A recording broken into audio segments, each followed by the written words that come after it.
Hello, everybody, and welcome to the Penalty Loop Podcast, a podcast about biathlon by Jordan Gottschalk from Penalty Loop and a regular guest, RJ Weiss from Biathlon Analytics. I'm sure we'll talk about this a lot, but Lou really surprised me, and looking up her data, I surprised myself because before this season, I hadn't really heard of her.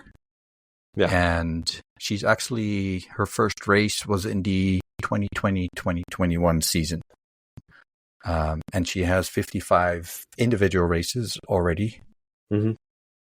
And 19 team events. So I have been sleeping from that perspective. But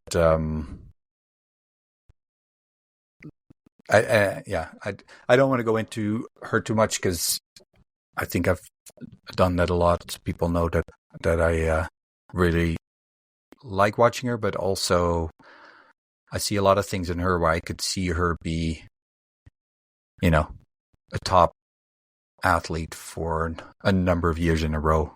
Mm-hmm. And almost getting a bit of and I'm probably going a little overboard, but kind of the person to beat for a number of years coming. You'll find no argument from me. She just is stunning right? It's just, she makes it look easy. That's what I can't get over. She makes it look easy. I never expect her to miss a shot. In multiple races, she showed amazing speed. I think you're right. I think that this was an amazing, race for the overall, where we had so many women who were in it for so long. And Jeanmonnot has the ability, she's got the talent, she has the ability to make it so that we don't have another exciting race for a while, right? She could just, I'm not going to say that she's going to be, like, and win 4 out of the next 5 or something like that. Right. But I think her top end is just so good that she can make everybody else look kind of silly, and she just makes it look, like I said, she makes it look easy. So, yeah. Well, we talked a little bit about, I think I asked you last episode if she's going to have like the sophomore jinx, but I think she's passed that already. Yeah. With all those races. She's done 4 seasons now, and sure, there weren't full seasons, but like all her average stats, like race rank for the last 4 years, which again is based on low number of races for the early ones, but 40, 43, 15, 6. That's for the race rank average. Ski rank 61, 46, 17, 9. Shooting rank 17, 23, 23, 15. Hit rate 8, 16, 12, 10. And shooting time 47, 42, 47, 36. Imagine when she starts to shoot faster. It's almost all an upward trend as well, right? Yeah. So her shooting percentages, her overall shooting percentage, 91%, 93%, 90%, 93%. It's just, there's nothing fluky about it. She's just an amazing shooter, and now she's really fast. I remember watching, so I liked her a little bit last year. I watched her at Blink Festival of all places, and I was like, holy shit, like, she's going to be good. Because there's something about it, like her shooting, just like, obviously she's a great shooter, but I even, you can go back and look, scroll through about 10,000 tweets and you'll find it. I'm not going to certainly do it. I've got way too many tweets to go look through, but I remember I said, like, this is not a controversial opinion, but like, Lou Jeanmonnot is going to be really freaking good. And she was. She just oozes biathlon. And I think And I thought it was so funny that when we talked briefly on the parking lot when I saw her there, she was talking about, but if I was in a pressure position, like still fighting for the globe, I don't know how I would do. And fair enough, she wasn't fighting for the globe, but she was still fighting for the win in her last race, and she stayed cool and won the race. So she's so good.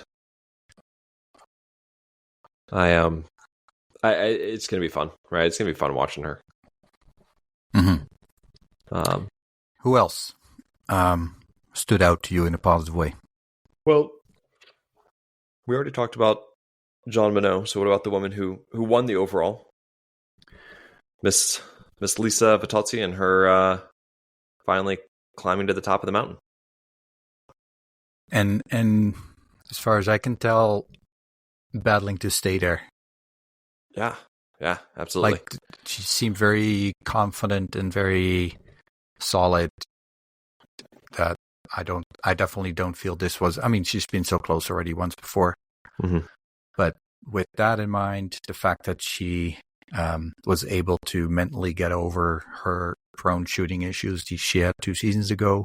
Mm-hmm. Now winning this with, basically the globe on the line till the very last race. I think she's shown a lot of ski speed. Her shooting is good. She has that confidence. Maybe her and Lou will be the top contenders for battling it out in the next number of seasons. We had those. What is it? 4 races in a row where they were like 1-2, 1-2, 1-2, 1-2. In Soldier Hollow and in Canmore. So I think actually she just looked flawless, right? She was just it was just smooth, right? She wasn't the fastest woman, but she was fast. She wasn't the best shooter. She was, only the second best shooter. But it didn't look fluky at all. It didn't look like this was some out of the blue thing, because last season she was also really good. It just seemed like the natural evolution of her talent. And maybe this will be her peak year. Maybe, she takes a slight step backward. Maybe she's not a 92.5% shooter this year, but 93.1, excuse me. And maybe she only hits 90%. I don't know, right? But maybe this was her peak year, but I see no reason to think that next year she's not going to be very, very, very, very, very good. Well, she was really, she was never really far off. Yeah. Right? She was always, and that's, obviously I don't know her, but she seems to be a person who is okay to not be in the spotlight all the time. Mm-hmm. Yeah. And that's almost like how her season went. She was always like in, second, third, fourth, always kind of just consistently doing her thing. Mm-hmm. And then she was able to pull that right through to the end. And typically that's how you win a globe in biathlon, if you're consistent throughout the season. So this, right, we've talked about, everybody's talked about this, made this point, but 2 years ago she shot 55% prone, and this year she shot 93%. So she went from missing almost 1 out of every 2 shots, right? So every time she went for a prone shooting, she was going to miss probably 2 to 3 shots. This time she missed 1 shot every 3 prone shootings. So out of every 15 prone shots, she would miss once, which is pretty good. And I think on Extra Runde, I heard a stat that in one discipline, and I don't know if it was a sprint or pursuit, she missed only 1 shot this whole season. And I'm pretty sure it wasn't the individual, because I mean that's just 2 races, but that's just wild, right? Yeah. That's just incredible. So I just find it so impressive that she got over that prone shooting issue.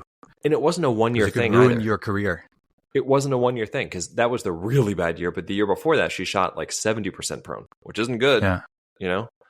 So it wasn't catastrophic, but it wasn't good. And then so she got worse, and then she figured it out.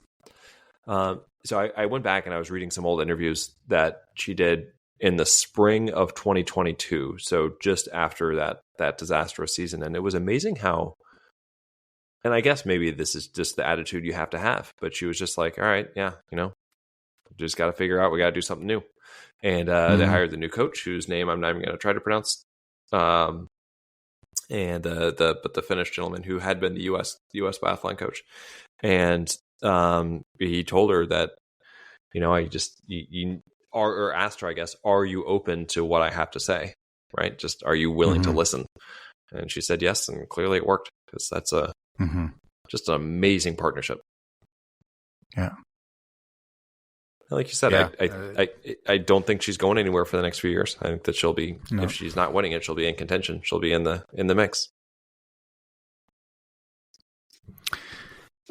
Yeah, I had, I think the obvious athletes, Lena Haecki-Gross, fantastic season.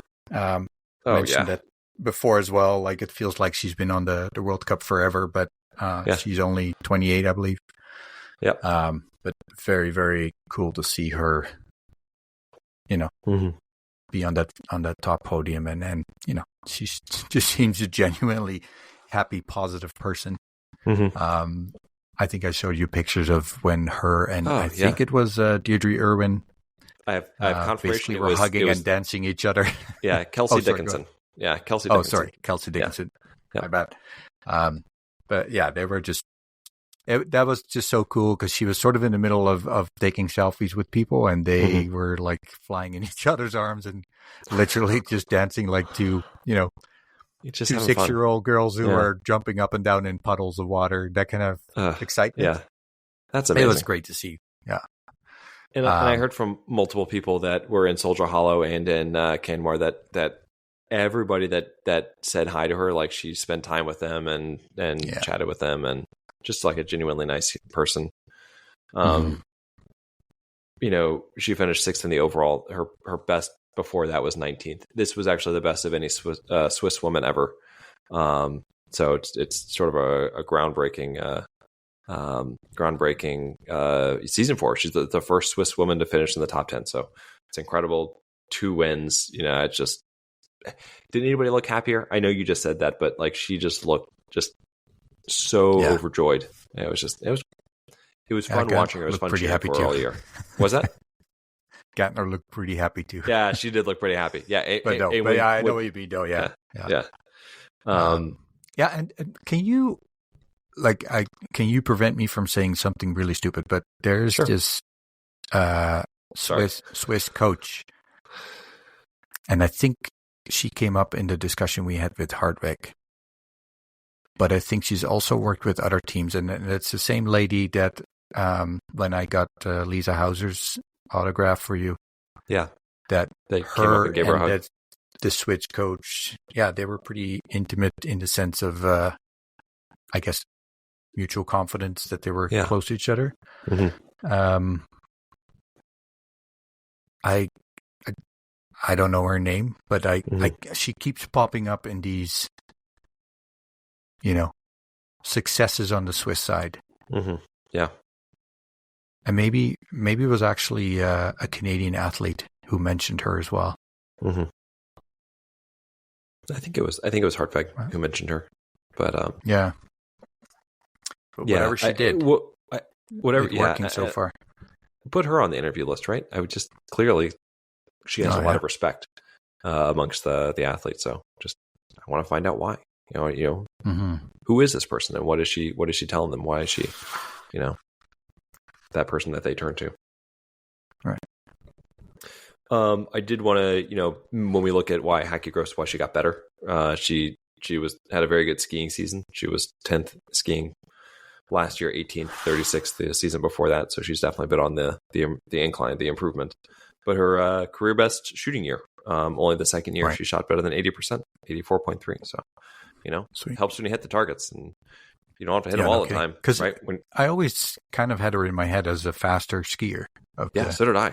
Yeah, I always thought that she was fast and didn't shoot as well. But yeah, I still look. We've said this a million times. She's only 28. Right? She might be better next year. Yeah, it's very possible. Yeah, that would be a lot of fun. Well timed. Yeah, that'd be a lot of fun. We mentioned Anna as a very happy person, a very kind person, but also as an amazing biathlete with a lot of potential for even more. her and Vogt were two athletes. It's a different, like Gantler truly amazed me with her progress. Vogt less so, but I still feel that Vogt approach is a bit of a, hard to say what's going to happen, but Vogt definitely almost became kind of the sort of the background leader of the German team, like this always solid performance. Yeah, she has perhaps some things she can improve on, especially shooting times, but obviously her shooting accuracy is pretty amazing. Yep. I don't know if she ended up as the best shooter this season, but she must be in the top 3. Her, Vittozzi, and Jeanmonnot. And she keeps showing this great skiing potential. Yeah, I was just impressed. I think she's the best German this year. Again, with maybe a small asterisk for Preutz, but I see her as sort of a core of a team that you can build around. Oh yeah. Well, here's what I was going to say is that she somehow both ends up as one of my disappointments and one of the women I'm also just like kind of pleased with, because she was in. I have such wonderfully high expectations for her, and that a disappointment this year meant finishing 8th overall. Right. Like, yeah. That she just has such a high floor under her.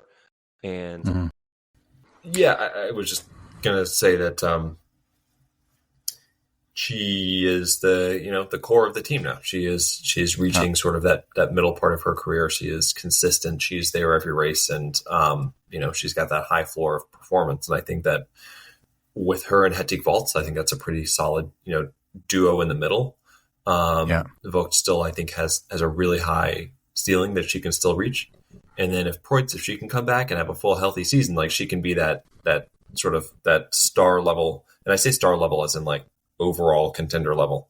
And I think that the German team with those 3 plus all the youth they have coming up is going to be a really interesting story in the next year or 2. I'm hopeful that Preutz has another 2 years, but yeah.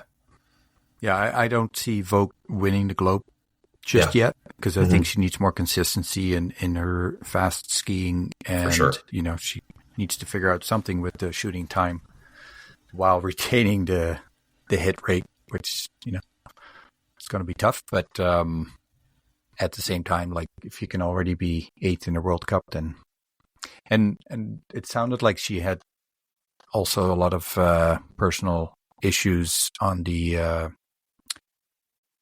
social media, hatred messages and that kind of thing going on this year. And I listened to that discussion on Extra Runde podcast.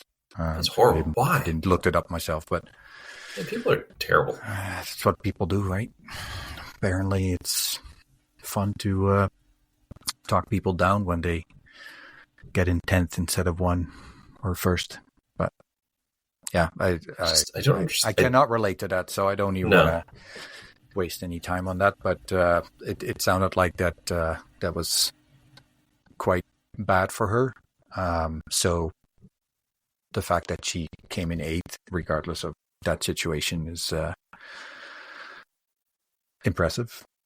So hopefully she has found a way to deal with that and ignore those people and do even better next year. But yeah, so coming back to that, so I think Preutz is ready to challenge for a Globe now, where Vogt may not be quite there yet, but give her 2 years. Yeah. So I'm hopeful. Tandrevold probably deserves a mention. Probably, I think so. And pretty good year. I don't remember exactly what I said about her in the season preview, but I'm sure it's around something like, yeah, she's good, but I don't see her as the solid leader of the team, and she totally proved me wrong because, she was very strong. I don't know.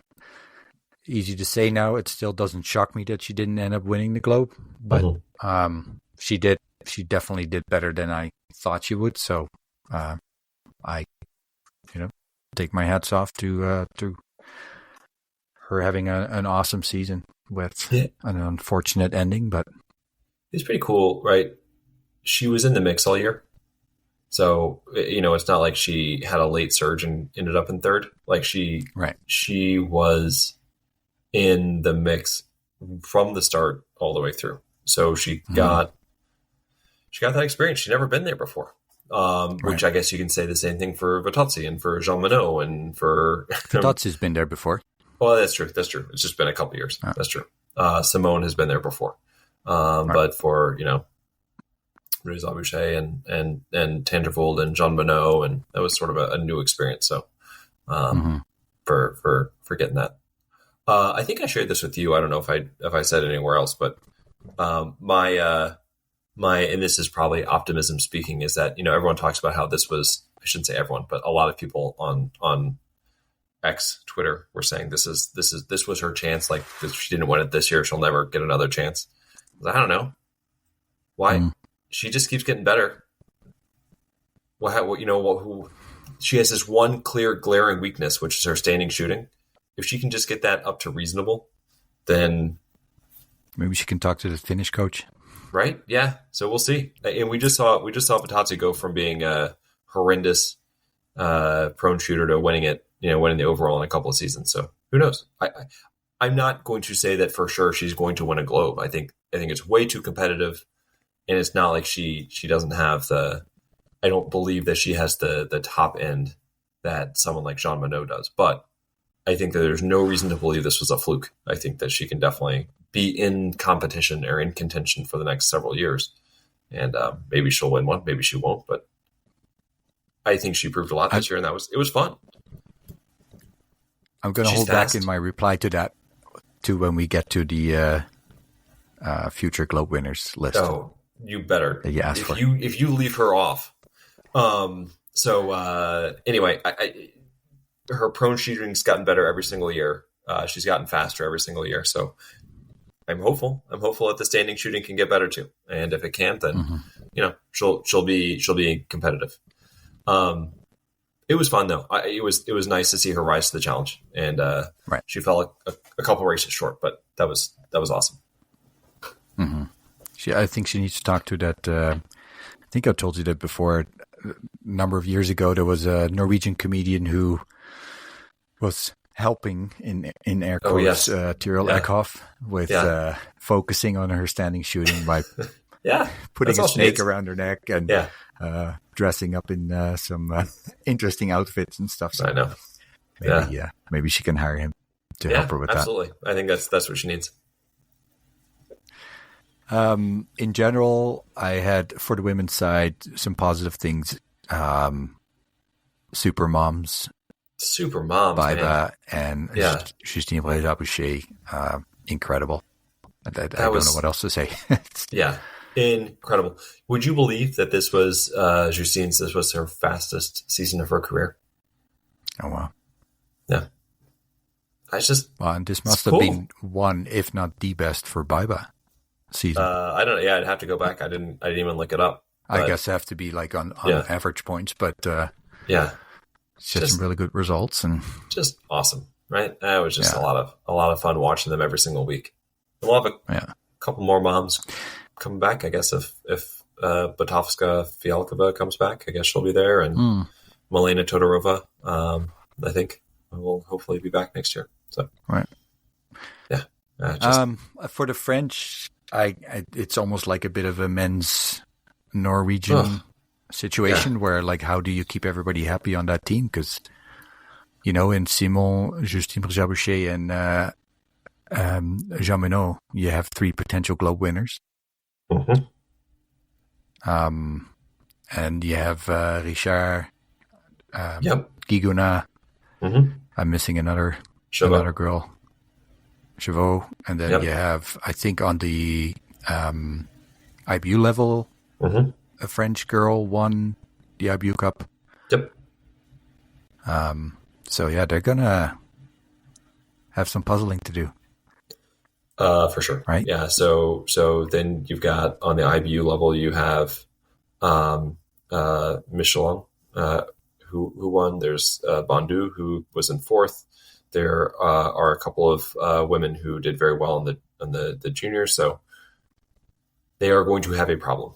And it's a great problem to have, but it's one of those, and none of them are old. That's the other thing. None of them are old. It's not like one of them is Tarje at 35.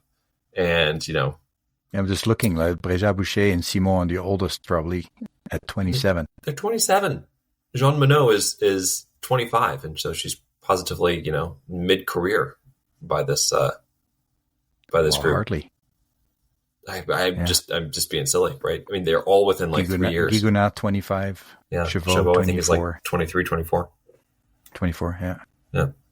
Wow. It's just, it's tough. So they're going to have some tough decisions to make for sure. But could I see them do a bit of a Norwegian men relay for a season or 2, 3? Where they just win everything? I think they could. Yeah. But that brings me to the next point. They'll be challenged by the Germans because their depth is incredible. Yeah. Plus, that's without Kebinger, who basically had a blown year, an off season. Groschen is coming up. How many women did we see? Tannheimer, Fichtner. How many women did they debut this season? Was it Fink? Why on earth? Kink. Sorry. Yeah, Joanna Poof was another one. Yep. Yeah. So plus they've got a couple more on the IBU Cup. So the Germans, the French better win now because they're.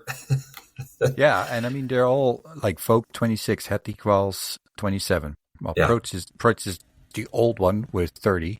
Yeah. Then you have Sophia Schneider 26, Groschen 20, Poof 21, Kebinger 26, Julia Tannheimer 18, Julia Kink 20.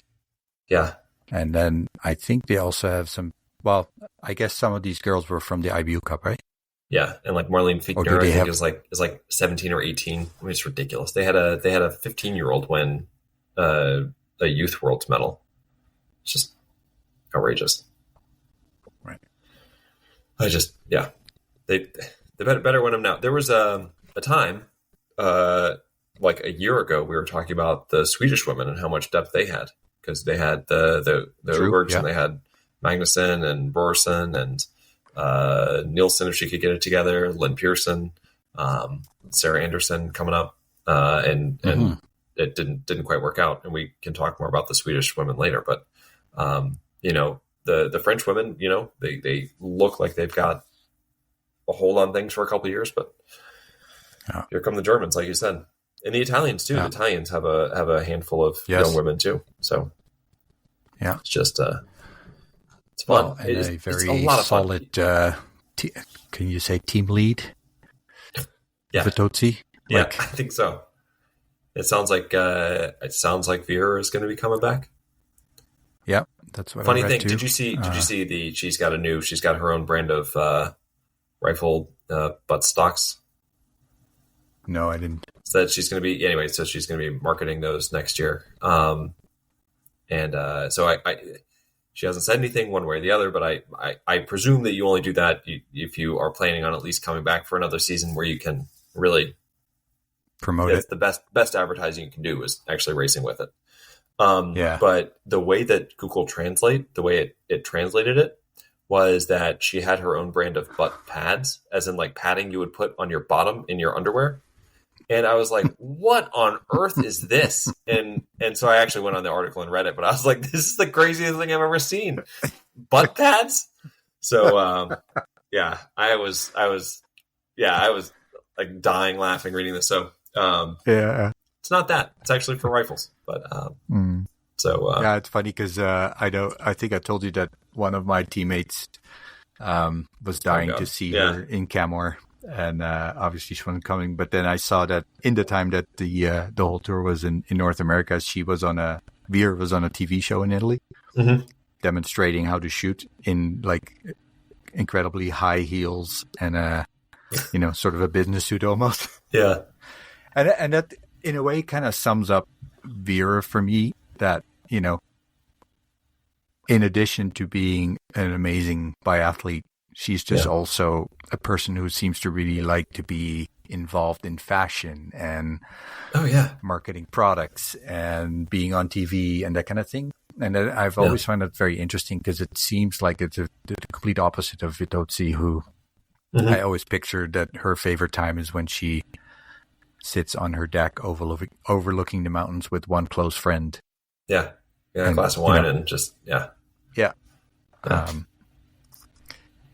She but it doesn't seem like there's any animosity in that team, right? I don't get that, but I also wonder if Veer is still kind of training by herself because she's not part of that. That's true. She does her own thing. Olympic A team or whatever they call it. Yeah. So I don't know if it's more like, you do your own thing as long as you're performing, you're on the team. I don't know. And from what I read, it sounds like Veer did say something like, "I'm going to be back as long as it's going well, and I'll make day-to-day decisions," kind of thing. Yeah. So what about Simon? Won the Globe, came back, finished fifth. Was this do you think she's disappointed with this season? Do you think that?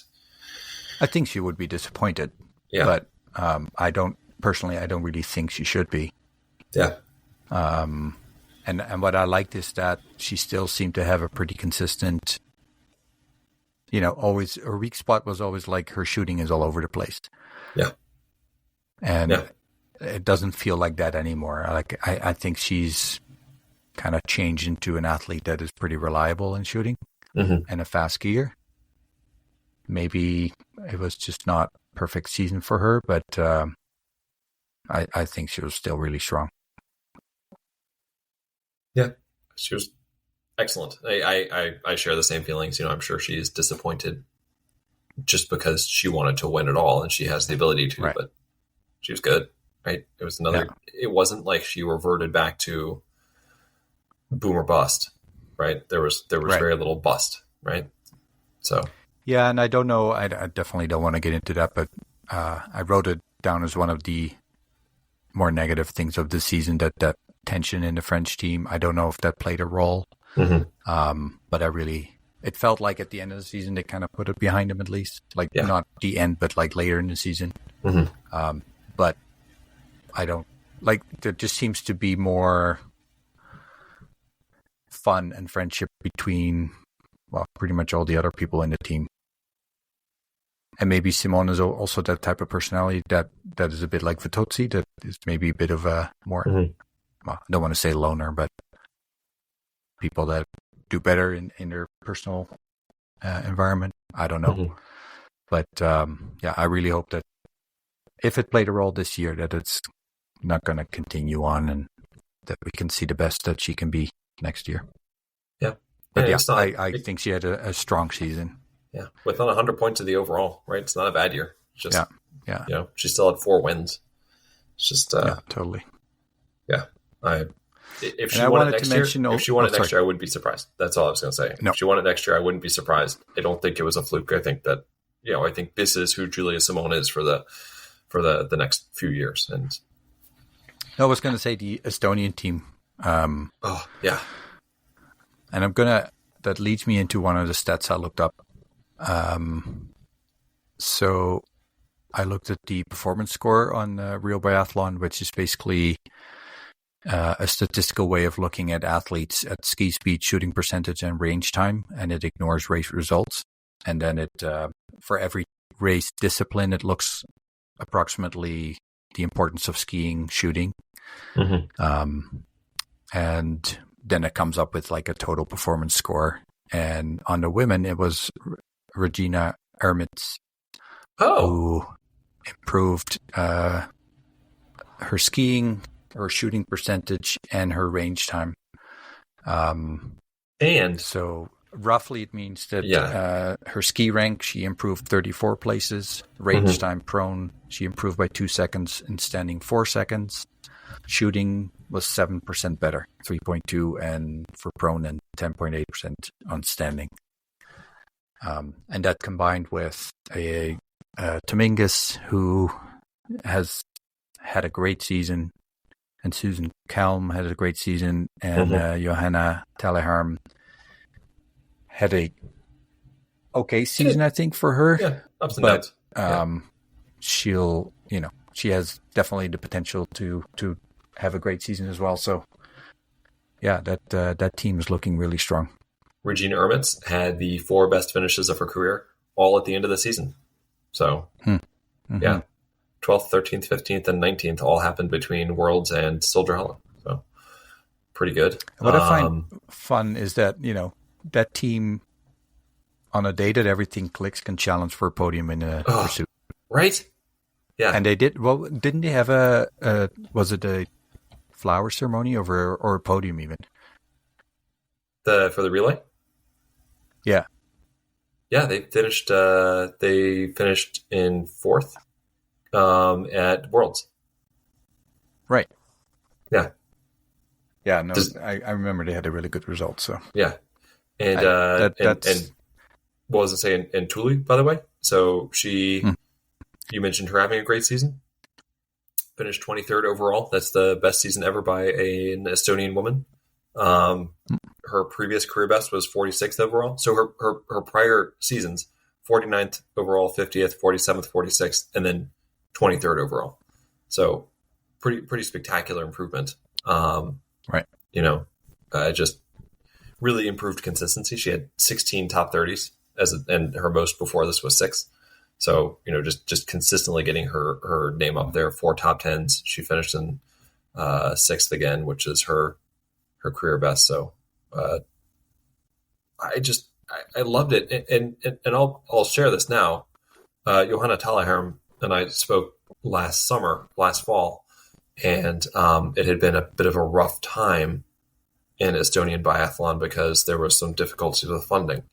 And so there was just difficulty getting everybody training appropriately. So it's just, all the athletes were obviously giving their best, and it's just a hard time when you're dealing with a smaller nation and funding. And we've had that conversation with some other athletes in the past. And so to know that they went through that and then had this immense success is really, really cool. It was sort of like they faced this moment of adversity and came out better. And hopefully that resulted in better funding. Hopefully we can catch up with them later this summer and just kind of see how that's all gone for them. But that was, I agree. Estonia, one of the great stories of the season. And while we're talking about it, right? So Estonia, one of the great stories of the season. Latvia, we mentioned Rastrogujevs and Baiba already, but they've just these small nations. Poland, who has a biathlon history but has been down on their luck a little bit recently, coming through with Tobias and we saw Sidorovic and having this sort of this breakthrough season. Anamaka, had a really good year. Right. Joanna Jackiela had a great season. Camilla Zuk came back at the end of the year. So I just really exciting to see these nations that they're not Italy, they're not Germany, they're not Norway or France, and yet still really having good success, and not just like relatively good success, but really having good success. So I'm excited about what that means for biathlon long term. Well, and I even find too that I don't want to mention the athlete by name, but I saw some pictures of their season, and a lot of it involved sleeping in a little van at training camp because, like you said, there's just no budget in some of these nations, right? So, they sacrifice a lot, and not just working really hard on the skis and on the biathlon range, but just to make it happen, they have to give up a lot of other things. So, a lot of respect for the non-superstars like the Bows who live very well of what they earn, and I'm not saying they don't deserve it, but for the people that live in countries where biathlon is just a really small sport, and to stay in it and compete is I have a lot of respect for that.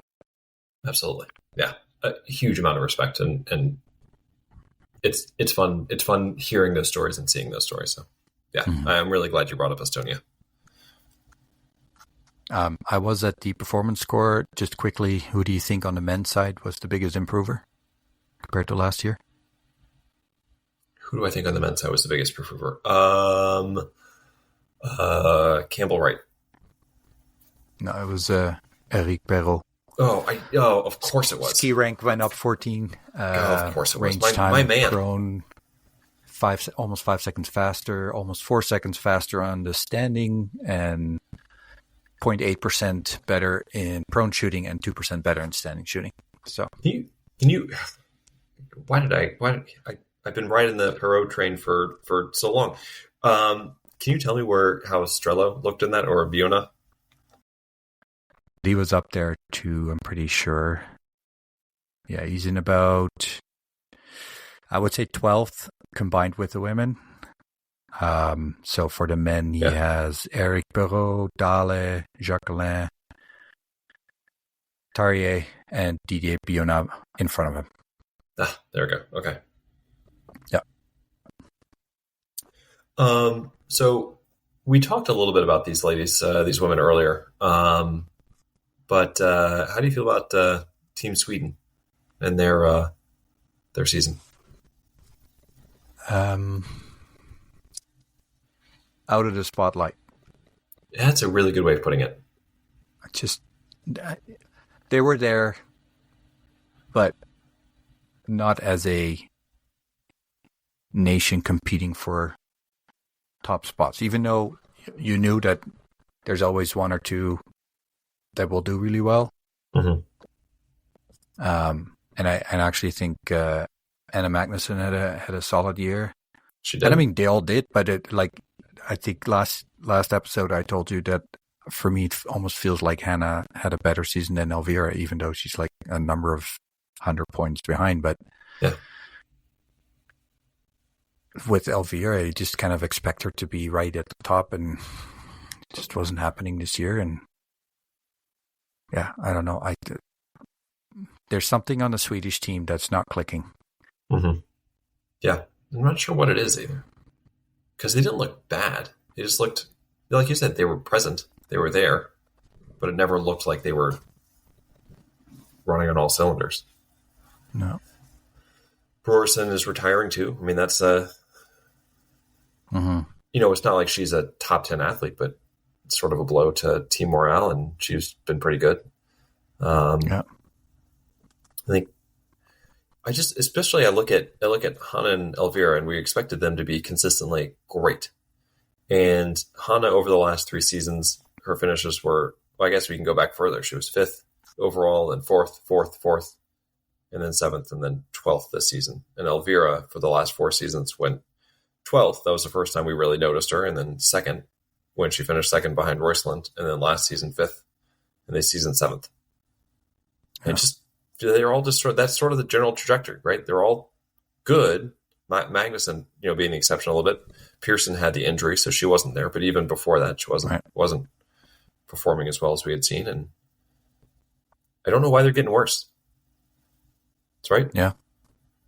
And maybe worse isn't the right word, but they're just stalled out. They're just not reaching I think the potential. that's it. Yeah. And I mean, I definitely don't want to say that it has anything to do with the coach, but it like if it was a soccer team, you'd probably see a coaching change just for the sake of it, something new. I get it. Yeah. And it sort of feels like that, right? It's like something isn't clicking, or whatever. It's just not working. Yeah. I don't know what it is. Retired as well, and then Oscar Brand just announced his retirement a week ago or so, or not yet. And he wasn't that old. No. It's not like there's an abundance of talent on the men's side. It's not like it's not like exactly, yeah. It's not like the Norwegians. So that was always their issue with the relays, right? Yeah. You had Samuelson and Pansaloma, who often gained back like 10 or 15 positions, but yeah. And I guess it's going to be Victor Brandt and Nellen now. But right. Anyway, that's a problem for next season.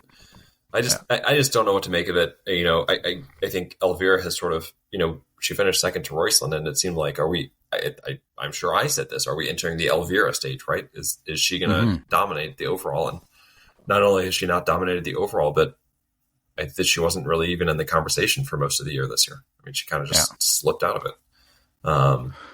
She's still running pretty well. I mean, she's not as fast. And that makes you feel bad when you say they're not having a good season, because I mean they're still it's just that they set expectations so high, and so which and it's not their fault. Yes, of course. Yeah, it's not their fault. They performed really well, but I don't know. I guess this is one of those examples of it's a really hard sport, and there's no sure things. Just hopefully next year, maybe next year's the year of Sweden, and Hanna and Elvira, finish second and third in the overall. Who knows? But it doesn't so much feel like a sure thing like it did 2 years ago. Right. It's funny you mentioned earlier that you were disappointed and happy with Vogt. I actually just realized now that I also have her in my list of negative. Right? It was just one of those seasons. But yeah, and I also had Cabinger, after having such a good end of last season and then being out for pretty much a whole season. And you mentioned Preutz. I also thought Veer kind of faded out really quickly. Yeah. Well, she had this season from hell. I mean, she was sick for a couple of weeks before the season. She was sick in the season. It never got going. That was just really sad. Yeah. I was really, really hoping that Lisa Hauser's season last year was sort of a low point, an outlier, but it seems like it's a continuing trend. It is. And then go ahead. No, I think she was outside the top 30 this year. It's really went downhill since you proclaimed your I'm a affection for I'm a curse. Tandrevold. She at first she didn't want to sign it. Went downhill for both of them. Yeah. I hold out the buff. She's like, "Oh, this is for Jordan. I'm not signing anything." And so no, it's for me. I liked her.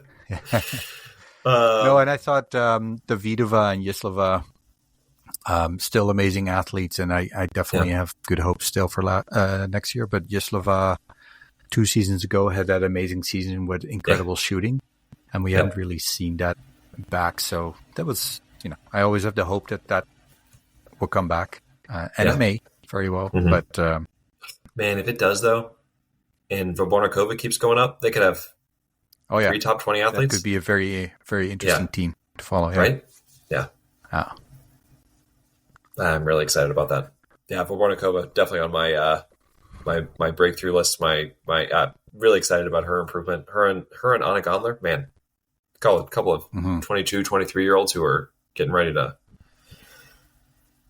really. I mean, I don't know if they're going to be competing for overall globes. I hope they will be. I certainly think that Gondler has got the potential to, but man, they're great. I'm really excited about them. Yeah. Sorry, I interrupted you. My excitement for sorry. My mind is racing over some other things at the same time. Just being distracted with. I have this stat of the shooting times. Like Simone, her average standing shooting time is 21.1 seconds. Vogt is 33.9 and Lampage 40.2. That's a lot of time. That's a lot of time. For each shooting, right?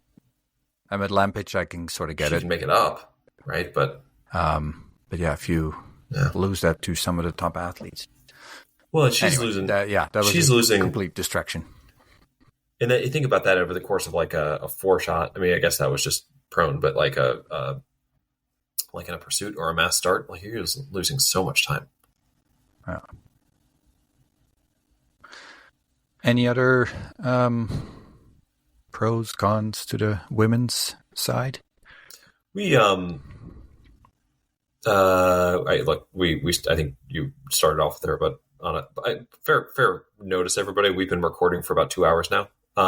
So brain's starting to leak out of my ears a little bit, but I want to go back and just say that once again, like I'm really excited about the future of women, both women's and men's biathlon, but women's biathlon especially, because you look at the top 10 and you've got Vittozzi's the old lady at 29, and then Jeanmonnot's 25, Tandrevold 27, Braisaz-Bouchet is 27, Simone 27, Haecki-Gross is 28, Elvira 25, Vogt 26, Knoten, who we didn't even talk about yet, 29, Haecki-Gross 27, Poit's 30, Hanna's 28. I mean, you can keep going and going.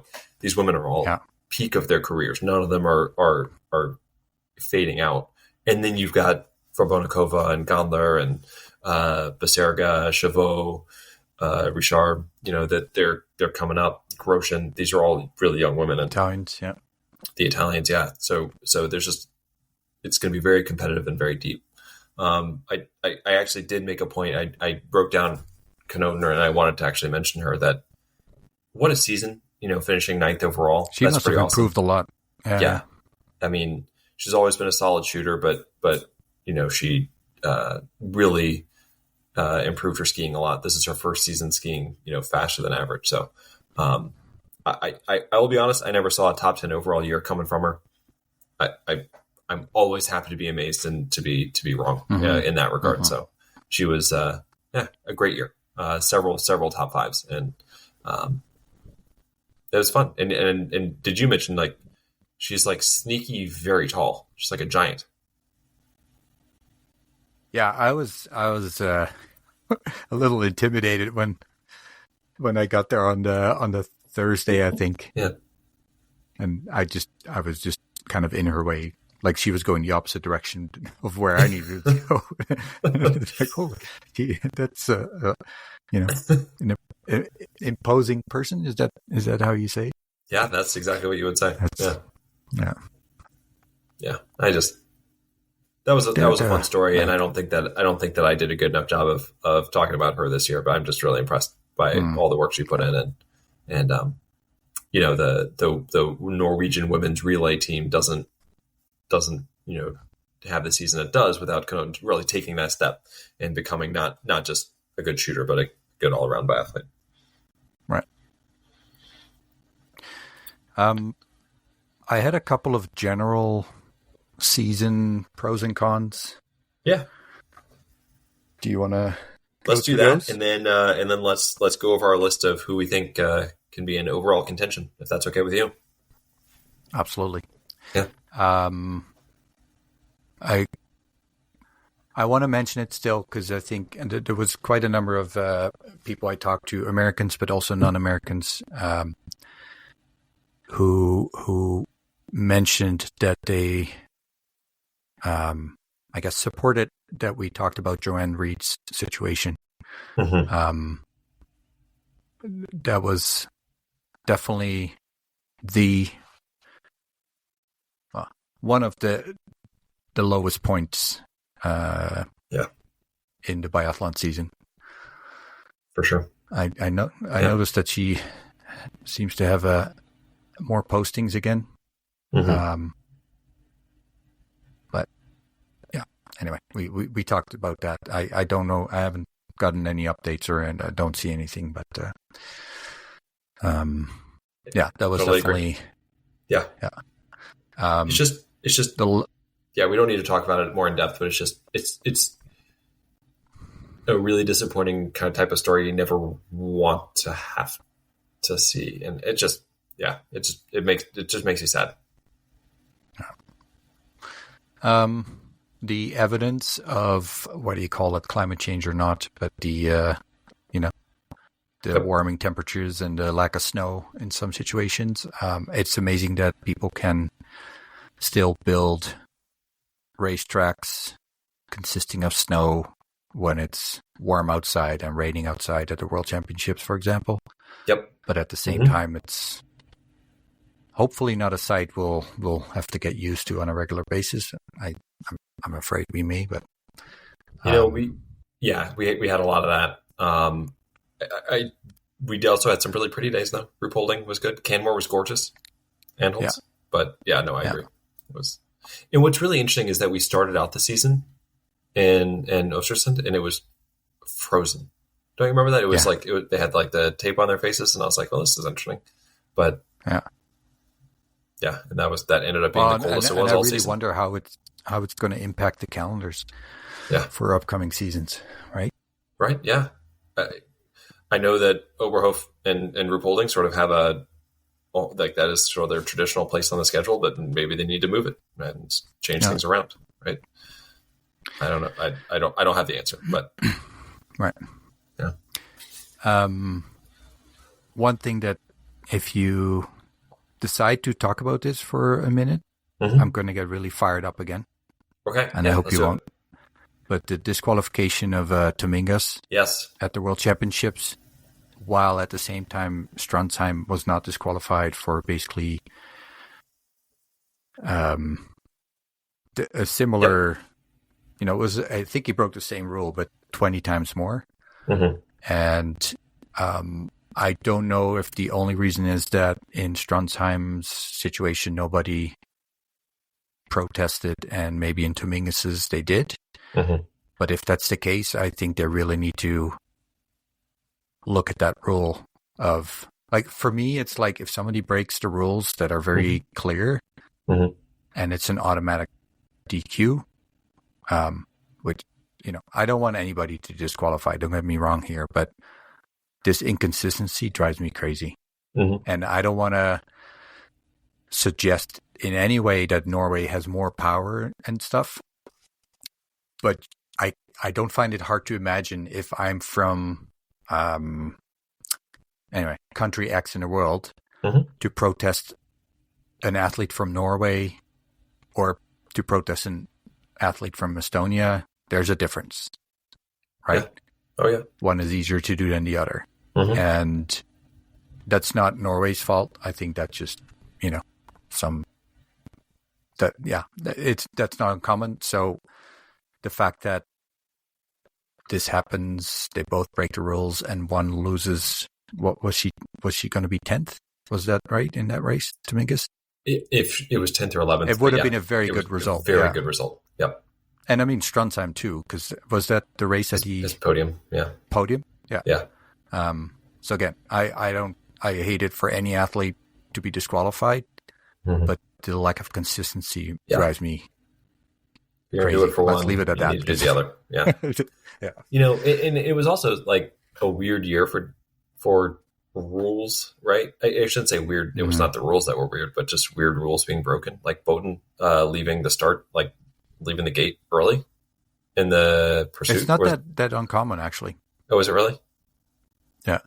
Yeah. It felt like weird. I don't know the exact number, but and then Lagarde with the firing the rifle and penalty loops being missed, and it just felt like there was a lot of weird stuff that was going on. Maybe I was just focusing on it more. The starting doesn't really surprise me as much because, it's one thing if you start too early on the, say sprint, because you know exactly. But those pursuit starts are pretty chaotic, right? Yeah. And then of course, you have all this excitement around you. Everybody wants to go when it's their time. And then I can see that you just jump the gun a little bit and I don't think the punishment is that harsh either. If it's within 5 seconds of going too fast, maybe you get 30-second penalty, something like that. I'm not 100% sure, but if you're anyway, it does happen up in one lap. Yeah. And so the last is the last thing that I wasn't very happy about is the seemingly inequality in waxing, where we've seen some nations do incredibly well on wet, warm days, to the point it almost felt unfair. And maybe over the whole season it balances out, because I think the French have had some amazing wax days, Soldier Hollow, for example. But then I still see that picture of QFM being passed in Antholz. Yeah. So maybe over the whole season it balances out, and maybe in that sense it's no different than the Fleur days. Yeah. But I've actually talked to a few athletes in Camor who had some questions about some gray areas in, if they find a little bit of fluor, is that still acceptable, or should it be like a zero tolerance policy? I don't know. I don't know what the solution is to it. Generally speaking, I think it's, a good thing if it's harmful for the environment to take it out, and maybe even harmful for the people putting it on, because I know the Norwegians have a $1 million wax truck, but we talked about lack of budget. I cannot imagine it's not being the case that some wax techs of smaller nations were like exposed to a lot more fluor when they were waxing or powdering or so it's great that way, but I'm still I wish they could do one like as a test, just a race in the season where they say, we put all waxers together in a big room with table each, and you just get a couple of pairs of skis to wax, the same wax as everybody else. You don't know whose skis they are. Just do your best job. You could be waxing the Estonian skis. You could be waxing the Czech skis. Everybody has crappy skis, or everybody has super skis. But I know it's not going to happen. But that would be a fun thing to see. Yeah. Anyway, that was sort of the equivalent of the roller skis. Yeah, that was a bit of my negative things I still wanted to mention. No, I'm truthfully glad you did. All right, to go back to a positive note. Yeah, finishing in North America was awesome. It was amazing. We need to do it all the time. Maybe not all the time, but I think. And Canmore's every couple of years. Snow. We're still skiing. Every couple of years. Yep. The race for the globe until the very end was, of course, fantastic. And in general, just the women being so close, like you mentioned. Yeah.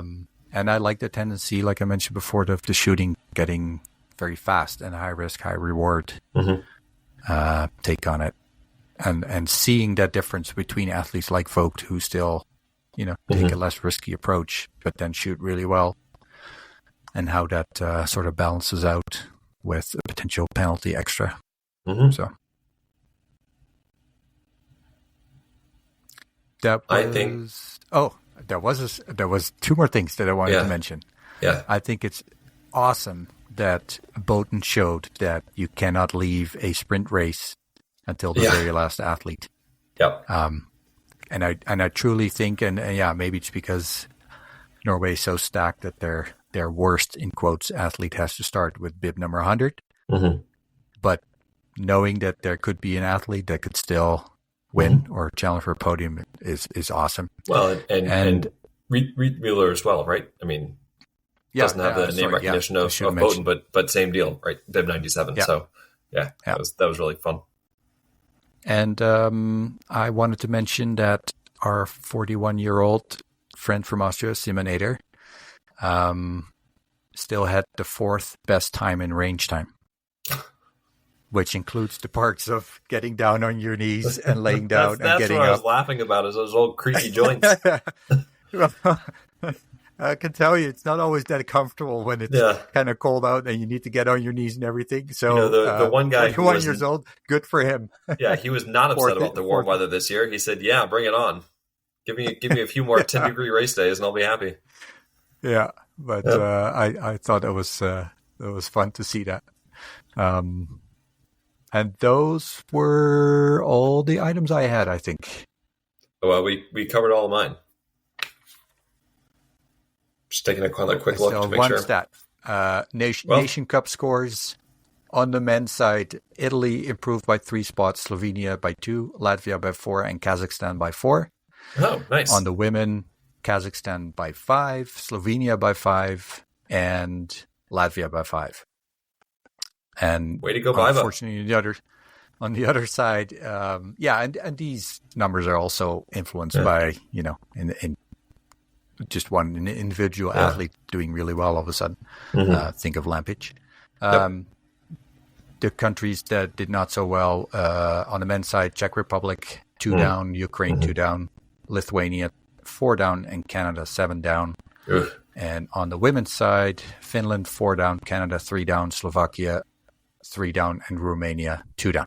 Yeah, some retirements affecting that with Ader, and I guess Tauska Fialkova didn't retire. She just wasn't racing. Yeah. So now I think I went through all of it except for your Globe contender question. Who's going to win? So I asked you what I really asked was write down everybody you think can win a Globe. So I'm curious how many you came up with on the men's side and how many on the women's side. Okay, so I'm just counting now. I have 11 people on the women's side, or athletes on the women's side. Okay. And I have 12 on the men's side. So that was, however, no. So this is why I wanted you to do it, because I did the same thing. I wrote down the names. And when I started the exercise, I thought I was going to have a much longer list for the women than the men, but I ended up with more on the men. And I have a theory for why, but I'm curious to see. Oh, go ahead. Jump in. I'm curious to see who you put on the list, and then I'll share my theory. Okay, so I categorize them. So I have my true favorites for the women: Vittozzi, Jeanmonnot, Julia Simon, and Elvira. Great. Yep. Then I have a category in the mix if all goes well: Folk, Davidova, Preutz, Ingrid Landmark Tandrevold, and Justine Braisaz-Bouchet. Perfect. Then I have 2 outsiders, Haecki-Gross and Vorbornikova. Okay. And complete surprise, but not impossible, Lampage. Yes. Okay. Yeah. Because if she starts shooting, look out. Yeah. Yep. Do you want me to jump right to the men, or do you want to go over yours for the women? Or I had all the same. I except change out Knoten and Haecki-Gross. Okay. Yeah. But otherwise it was all the same. I honestly, they're such similar athletes. I probably should have had Haecki-Gross in there too. But yeah. Did you mention Preutz? Yep. Okay. I have a little asterisk behind her name.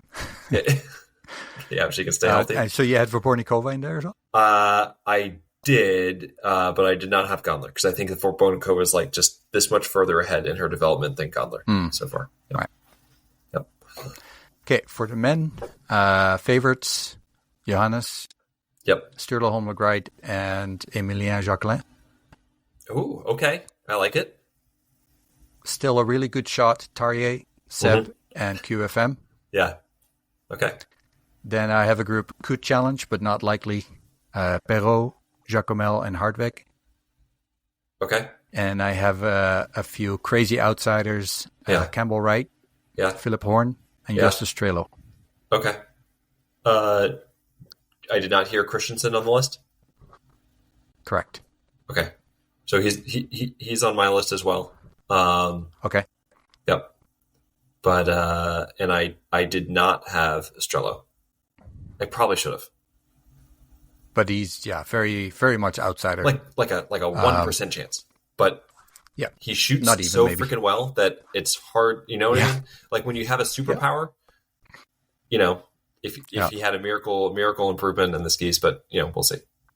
Yeah. Well, he's kind of the opposite of Lampage, right? Yeah, Lampage has the skis power. Yeah, and I mean Strello is not slow either, so I think I would rate the chances for Strello higher than for Lampage. Okay, yeah, I can see it. Lampage is just less history. I don't know. I also haven't. Yeah, if she can even bring it up to like 80. Yeah. It's a big jump. I know. Yeah, it is. Oh man, but I'm excited. I also say she jumped from nothing to what is she now? Yeah, 16th on the overall. Well, I know. Yeah. So 17th. Sorry, 17th. Vorbornikova. I've got her on the brain.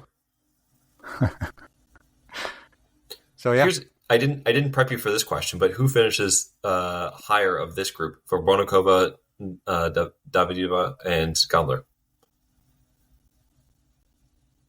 I would say Gondler. Yeah. So my theory is that on the women's side, there are a lot more really good women, which makes me think that there are fewer women who can win it, because it would take more of those top-notch women having a bad year to open up the door for some of the other, the lower ranked women. Whereas on the men's side, it's really like, it feels like it's JT Bow or Lagerud. And if they both are off, then it opens up a lot more possibility, right? It's just fewer things need to go wrong in order to open up the door for the men than the women. And that's why my men's list ended up being longer. Yeah. And I definitely feel still for the men that others only have a chance if JT Bow has an off season. Oh yeah. Right. It's really his to lose, where I don't feel that as strong with the women. I totally agree. Yep. Yeah. So where did you have Jacqueline? I had him. I didn't tier them, but when I ranked them out, I had him 4th. Oh, okay. Yep. Yeah, I don't know. These last couple of races probably colored my opinion about him. He wore yellow for a while 2 years ago. In the whatever the Olympic season. So it wasn't that long ago. And I just feel he's getting really close to, because I don't think he needs a lot of improvement. Like we've said it many times, if he could take a second longer, and I don't know, like maybe my mind changed a little bit going through his stats, and I hope to publish that maybe in the next couple of weeks. But I don't know. Looking at the stat makes me think, you know what? Surprise, surprise, he might know better than us. He knows what he's doing. Chaotic good. Yeah. I mean, I would still avoid shooting without even looking, but maybe that's a good place to leave it. Is Jacqueline. Just the enigma. Let's do that. All right. I think we have a little over 2 hours of podcast here. I think that's good for 1 week's work. So yes. We got more to come, though. More to come. Absolutely. And I'm working on a waxing analysis to investigate if people really did better in certain temperatures or wax teams, or if it was just our imagination. Yeah. So we got that. We have, we still want to talk about some IBU and junior stuff. And we have some interviews that we have people that are going to be interviewed. We just have to set dates. So we'll get all that stuff squared away. And that's going to take us through mid-April, which is crazy to think about. But that means that we'll be 1 month down, 1 month closer to biathlon. Absolutely. And I'm challenging Tobias Torgerson to come on the pod as well again.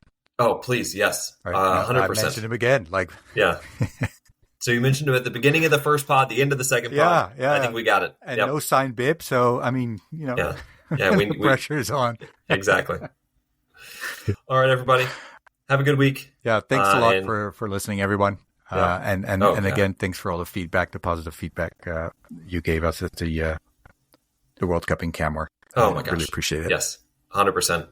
And keep looking out. I'm going to keep sharing pictures that RJ sent me because I think they're fun. Yeah, I still need to go through those. Well, okay. Take care, man. Take care. Bye. Bye.